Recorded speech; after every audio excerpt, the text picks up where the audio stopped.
Hello, welcome everyone. Today I'll show you how to use Logic Pro's instrument stock library and some sound design too in order to replicate Sigur Ros song. The song that I'm gonna cover is Saeglopur from their 2006 album named Refur. These are all Icelandic names, so you'll have to bear with me if I'm not have correct pronunciation. And this song was also part of the soundtrack of the Aquaman movie back in 2018. So let's start.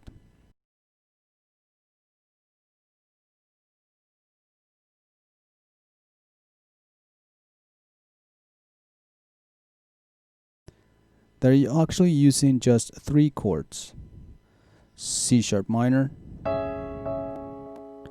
then we have A major, then we have B major over F sharp. If we play it in rhythm, we have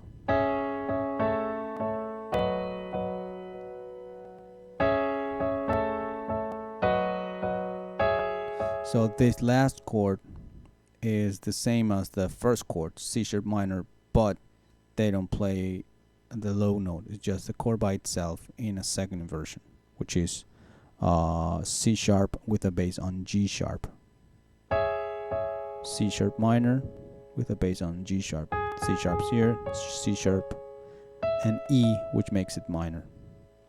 And this progression just starts repeats all throughout the song. Go over the principal elements of this song. So first we have a piano, of course.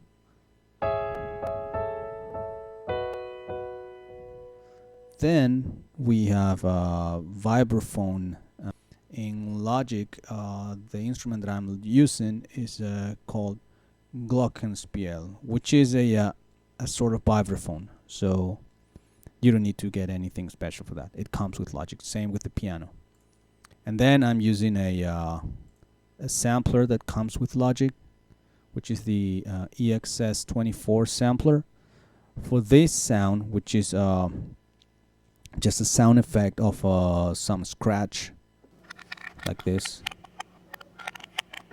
I actually recorded my own sample out of studio and then put it in the sampler of Logic and pitch it down, pitch it off, and that way I could set up this instrument that plays only this sound, and I could pan it. I can treat it like any other instrument in Logic. We'll go over that later. Okay, first the piano. How I set up the piano. First, what piano sound I'm using from the Logic library. So this piano, it's called the Steinway grand piano in Logic. So of course it's just an imitation of the Steinway pianos. Where you find it? You find it under categories of piano, and then right there you have the Steinway grand piano. I added a delay here so it sounds like this. But if you take out the delay, which we're gonna study how we're gonna see how it's set up in a second. If you take out the delay, it's gonna sound like just a normal piano.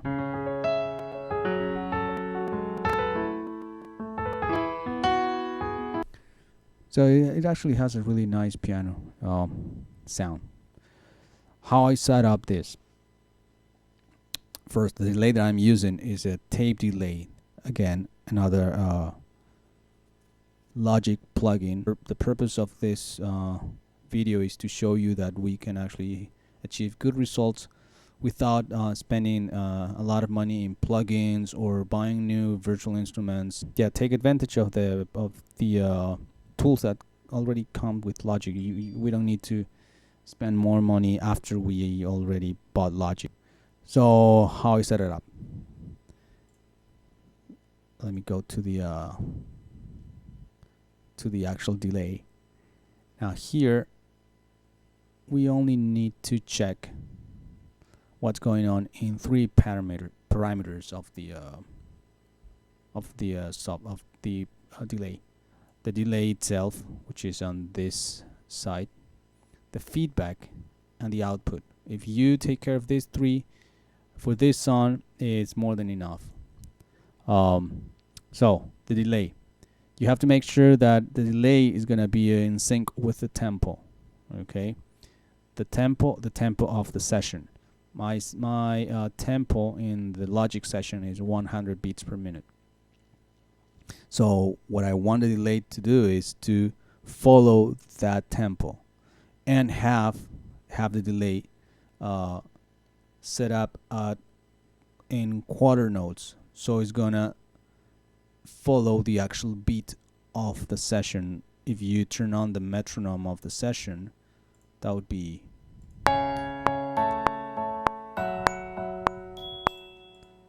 you have 1 2 3 4 1 2 3 4 which is 100 beats per minute, and that means that if you have the tempo in synchronization with the metronome, this is what I mean. If I play a note, if I play the instrument that is being affected by this delay with this configuration, it's gonna sound like this: 1 2 3 4 1 2 3 4.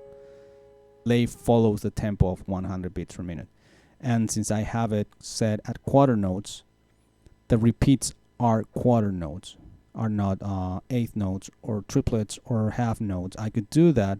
I could go to I could do this eighth notes, and now it's gonna be 2 repetitions every beat. So just to show you, if I make it a eighth note, it would sound double of the time: 1 and 2 and 3 and 4, 1 and 2 and 3 and 4, and that's why I want to keep it in quarter notes: 1 2 3 4. All right. So the feedback is just how much delay you want in your instrument.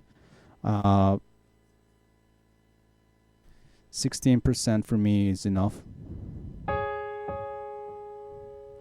If I make it bigger, let's say 70%, this is really exaggerating to make it more obvious, it would be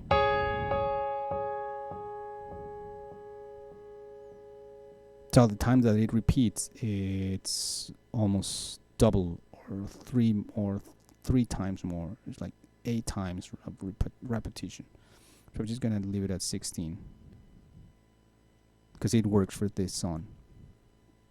Now the output, I just leave it at 45%. Okay, so after those settings, this is the sound that I have, the one that I just showed you.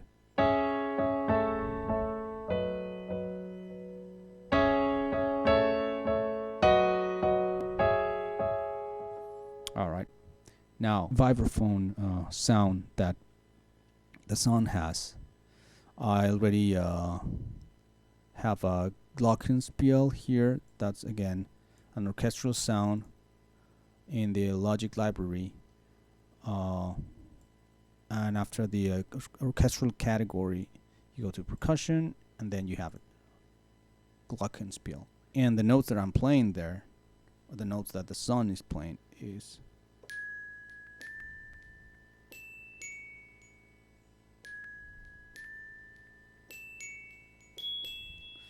it's G sharp, A, E, C sharp, and then G sharp, E. The riff is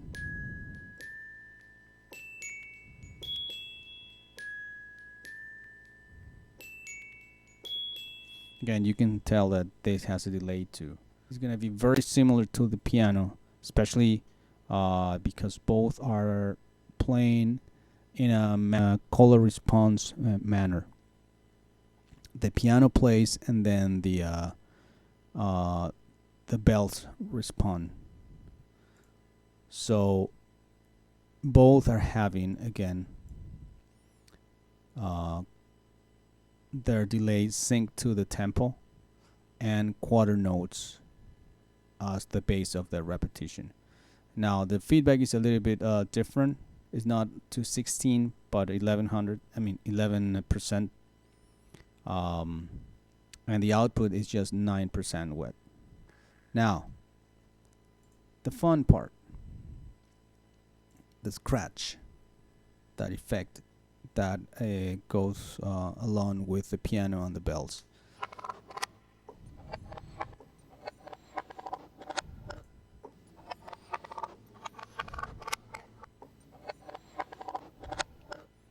Okay, so how did I achieve that? First, you have to really pay attention to the sound that you want to get. This sound doesn't come with Logic, of course. It's just a sound effect, and all the Logic comes with a library of sound effects or loops. It doesn't come with everything you need. So what I did was pay attention to what that sound was. Listen closely when Hansi starts singing. There's some sort of scratches that go back and forth from left to right on each, especially present when you're using headphones or earplugs. You can really tell that that sound is made in stereo, and it's being panned to the right and then goes back to the left and then just goes back and forth, and it's almost like someone is scratching a piece of paper close to your ear. So with that in mind, I started looking around my house and seeing what I could use in order to achieve that sound. Now again, I don't have very expensive microphones or recorders or field recorders that I can just go and use, but I do have a phone, and it's a small computer actually. Um, so I used the microphone of my phone, the recorder of my iPhone, and I went to the kitchen. I found this piece of plastic with some little holes there, and I took a key and I started scratching that, and I realized that it could work. So I did like 3 takes of that sound, and those audio files I sent it to myself in an email as an attachment, and I downloaded them to my computer. So I found that the sound was too low in terms of pitch, so I needed to pitch it up, uh, and needed to cut some parts of the sampler of the file of the audio that were not useful. They had too much noise. So that's what I did. Now, how I put it into Logic. There's a sampler that comes with Logic called the EXS24, as I said, and which is this. This is the sampler. Now, I know it's very confusing. At the beginning, this was really confusing to me. Still working this out. The main tools that you're going to use here are this. On these tabs, you have 2 options, Edit and Options. You go to Edit, and then you're going to have this window. This sampler is the back end of that instrument. For instance, let's say that you want to sample a part of a record, or sample, I don't know, whatever sound you find interesting, and you want to use it as an instrument on your project. You sample the sound that you want, then you're gonna drop it here, and the sampler is gonna allow you to map the audio file in the keys, so you can play any of these keys, and the sampler, if you set it up that way, is gonna shift the pitch of your audio file accordingly to the key that you're playing, accordingly to each of the keys on your keyboard, on this keyboard. So now, if you do that, now you have a whole instrument with all the notes. Alright, so how it works, this row that you have here, I already created it, so I'm just gonna guide you through what steps I follow in order to create that instrument. First, you have to declare a zone on your keyboard. So you have a tab here that says Zone. Create a new zone. That's an option that the menu gives you. When you create it, I'm not going to create it because I already created it. When you create that, you're going to have this blue line. Well, this new zone. You can have many zones, and if you want to name each zone differently because each of them have different sounds, which makes a lot of sense. You can do that. In this case, I don't need to because I only have that scratch, and zone number 1 works for me. Here on the column of audio files, this is the important thing. Here, when you click on this little arrow to the right, it gives you this option: load audio sampler, open in sample editor or reveal in Finder. If you click on load audio audio sample, it's going to take you to the Finder, and from there you just go to the folder that contains your audio file. In my case, it's this one, and then you just open it, and after that it's gonna show here. In my case, I already did it, so I'm not gonna do it again. I'm just gonna show you. Now it says the next column says pitch. Now pitch just refers to what that original audio file that you have is gonna be referred to. So here the sampler is telling me that original file is being mapped to C3, which is here. So whenever I play that key, I'm gonna have the original sound of the sample, actually the original file of the sample. If I play C4, it's gonna pitch it to C4, to that key. If I go lower, it's gonna give me a lower version of that file. Then you have many options here on the mixer area. You have a volume. You can increase the volume of the sample. You can pan it. You can scale it. Now the output, you can set the output to be different than the main output of the session in Logic. But in this case, I don't want to. I just want the main output, which is my interface. All right, and then the key range. So the instrument is gonna go from C-2, which is here, all the way up to G8, which is all the way up here. So you can see. Oh wait. Okay, so that's what I have for my sampler. After that, I come back here, the synthesizer part of your sample. The main controls that you wanna use here, the envelopes. You have ADSR on envelope 1 and ADSR in envelope 2. In this case, I don't need that too much. I just need the release just to have a nice touch on the sound. Again, you need to work with in the limits of your own project. If you this part is very based on try and error. Here you have a volume option, so this would be the volume of your instrument. It's like now you have an instrument and you should treat it just like any other instrument. You can one thing that I want to show you is that once you're done with this, with the edit, you can go to the instrument tab and save it, and here you're gonna save it as whatever instrument you want. So next time you just look for the name of your instrument in the options of the EXS24 sampler, and it's gonna be there, so you don't have to do anything else. You can use it for whatever you want. Okay, so I'm just gonna close this down, close that. And the way I achieved that stereo panning effect was creating two instances of this instrument.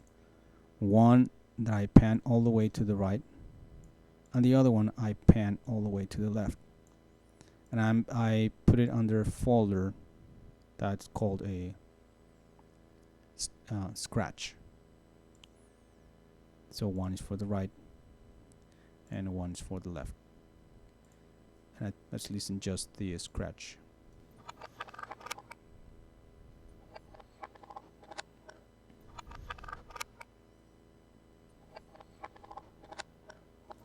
So that's the scratch. That's the sound design part of this song or this project. And let's just listen to the piano, the bells, and the scratch.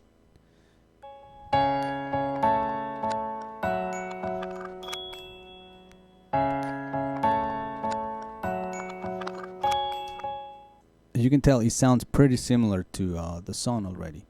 What I did after that is added another layer of sound just to give it a nice texture.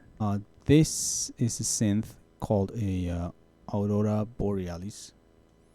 It's a synth that you can find under synthesizers and then under the subcategories of soundscape. And then the third option. So it's called Aurora Borealis, and it sounds like a beat pad of a distant and a lot of reverb. So when you add that to the other three instruments, this is what you have.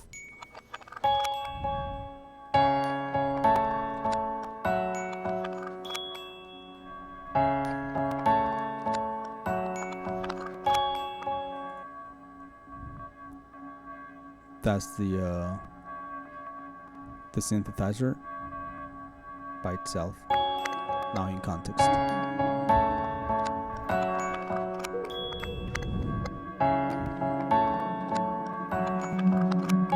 Okay. So that's at the beginning of the drums. Those are basically what the instruments and the setup that you need for each of them to have a very similar sound to that song. As you can see, I didn't use expensive plugins or anything like that. I used the stock library of Logic. Even the sampler, the EXS24 that I used to prepare my own sound with that scratch sound effect, that comes with Logic too. And I only use a phone, an iPhone, which these days pretty much everybody has. So you can do it yourself without having to spend much money more than just Logic and probably just some time. Gonna show you one last thing. The drums are just a basic pattern, and I'm again using just the drums from the stock library of Logic. So let me show you first how it sounds without reverb.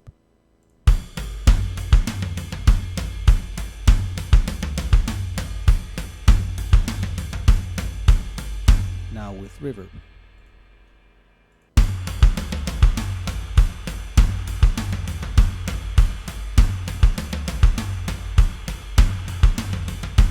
I'm sending the drums to a bus, and the bus is the one that has the reverb.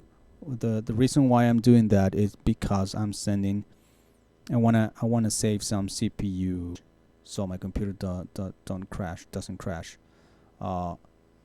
And I'm using that same reverb for other instruments, so I don't have many instances of the same reverb when I'm using the same kind of reverb. So I'll just send everything to that bus and then just control the reverb for each of them, so I can decide how much reverb I want on each of them through a bus.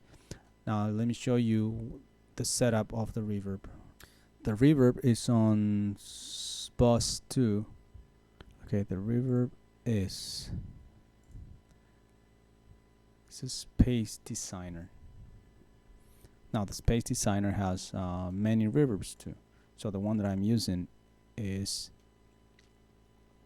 the Natural Reflect Lawn.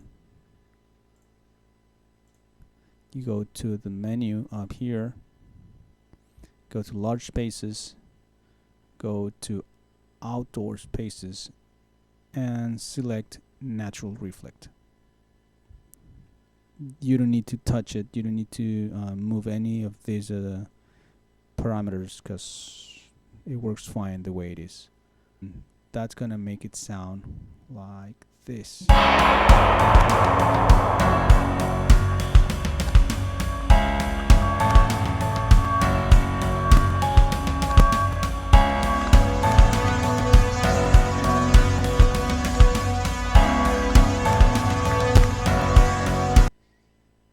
also have one more track using this sound.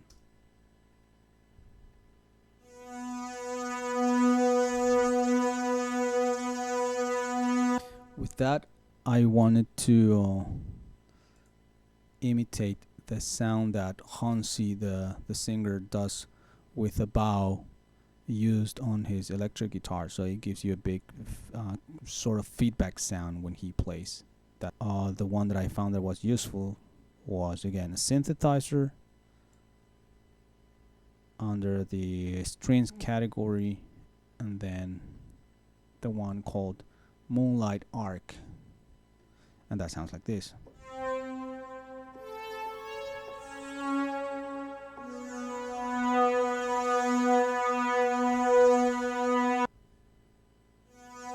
Now in context.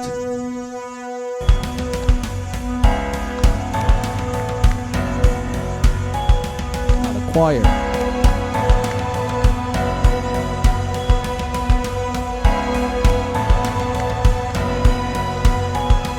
Okay, so that was it, using just stock library instruments from Logic. I hope you liked it. If you have questions or suggestions on what topics, music related, you would like me to touch next, just leave it in the comments. Bye bye.